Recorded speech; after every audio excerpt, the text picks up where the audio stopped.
उस बिटिया के जन्म उत्सव में, नामकरण संस्कार में उस बच्ची के प्रति प्यार, आशीर्वाद, दुलार, उस परिवार के प्रति अपनी बधाई का भाव लेकर आए।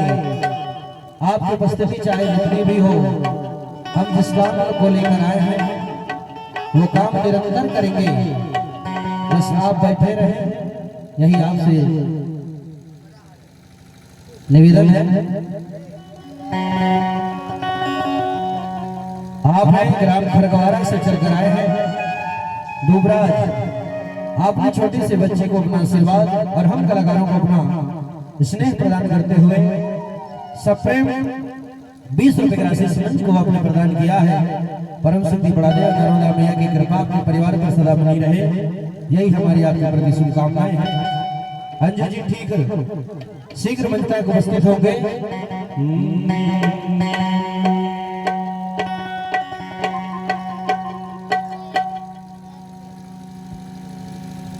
जय सेवा गलेगा,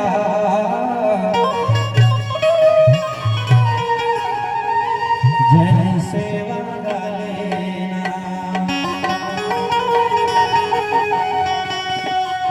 जय सेवा गले भैया, जय सेवा गलेना, जय सेवा गले संगी, जय सेवा गलेना। हमें 4 दिन के जिंदगी में जय सेवा गाले, हमें 4 दिन के जिंदगी में जय सेवा गाले, जय सेवा गाले भैया, जय सेवा गाले ना, जय सेवा गाले सभी, जय सेवा गाले ना। हमें 4 दिन के जिंदगी में जय सेवा गाले, हमें 4 दिन के जिंदगी में जय सेवा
प्रकृति पुजारी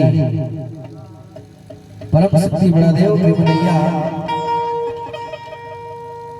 और स्वयं समाज ला